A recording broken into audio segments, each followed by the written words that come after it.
ଅନୁଭବ ମୋର ଗୋଟେ ପୁତୁରା ଭଲ ହିରୋ ଗୋଟେ କ୍ୱାଲିଫାଏଡ ଲୋକ ଓଡିଆଙ୍କର ଗୋଟେ ଟପ୍ ହିରୋ ବର୍ଷ ତାଙ୍କ ସ୍ତ୍ରୀ ଥିଲେ ଅତି ଘନିଷ୍ଠ ଥିଲା ତାଙ୍କର ମତମାଳନ ହେଇଗଲା ମତଭେଦ ହେଇଗଲା ତାହେଲେ ତାଙ୍କର କଣ କେସରେ ଫଇସଲା ହେଇଯାଇଛି ମୁଁ ଜାଣିନି ଯଦି କେସରେ ଫଇସଲା ହେଇଯାଇଛି ଆଉ ସେ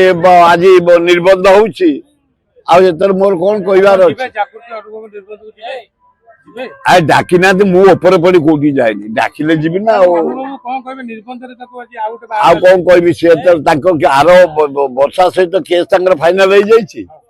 ଆଉ ଯଦି ଫାଇନାଲ ହେଇଯାଇଛି ସେ ତାଙ୍କର ଅଲଗା ବିବାହ ଆଉ ଆମେ କଣ କରିବା ଆଶୀର୍ବାଦ ଦେଇକି ଆସିବା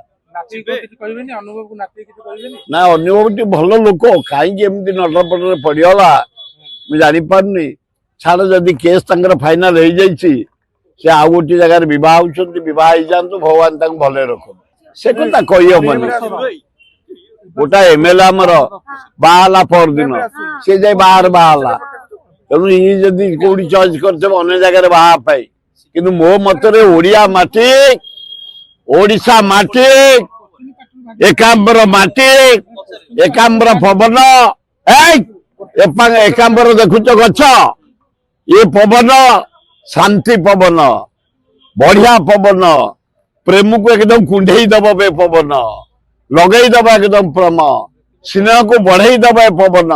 ଭୁବନେଶ୍ୱର ପବନ ବଢିଆ ପବନ ଏକାମ୍ବର ପବନ ତେଣୁ ଏଇ ପବନ ଯଦି ବାହାର ହନ୍ତା ଏ ମାଟିରେ ଭଲ ହନ୍ତା ଆଉ ଆମ ଓଡିଆ ଭାରି ବଢିଆ ବାହାରେ ଯାଇ ବାହା ହବା ମୁଁ ପସନ୍ଦ କରୁଛି ଇଏ ଯେମିତି ଖୋଜିକି ଗୋଟେ ଦଳାଟିକି ବାହା ହେଲେ ସିଏ ସେମିତି ଖୋଜିକି ଦଳାଟି ବାହା ହେଲେ ଲୋକ ଆଜିକାଲି ଅଭାବ ନାହାନ୍ତି ପୁରୁଷ ଅଭାବ ନାହାନ୍ତି କି ସ୍ତ୍ରୀ ଅଭାବ ନାହାନ୍ତି ଏ ଯଦି ତାର ଭଳିଆ ସୁଟେବୁଲ ୱାଇଫ ଟେ ପାଇବ ବାହା ହେଇଯିବା ଦରକାର ଇଏ ସେମିତି ସୁଟେବୁଲ ହଜବେଣ୍ଡ ଟେ ପାଇବ ବାହା ହେଇଯିବା ଦରକାର କାରଣ ଏଜ ଅଛି ବୟସ ଅଛି କିଛି ଅସୁବିଧା ନାହିଁ କେସ୍ ପଇସା ଲାଗିବା ପରେ ଆଜି ତାଙ୍କ ନିର୍ବନ୍ଧ ହଉଛି ସୁନ୍ଦର ଭାବେ ବାହା ହନ୍ତୁ ଦାମ୍ପତ୍ୟ ଜୀବନ ତାଙ୍କର ଭଲରେ କଟୁ ଈଶ୍ୱର ତାଙ୍କୁ ଆଶୀର୍ବାଦ ଦିଅନ୍ତୁ ଗୋଟେ ପୁଅ କିମ୍ବା ଝିଅ ଜଲ୍ଦି ବାହାରି ଯାଉ जदि आपंक आम भिडी भल लगा तेब आम चैनल को लाइक शेयर और सब्सक्राइब करने को जमा भी भूलु नहीं।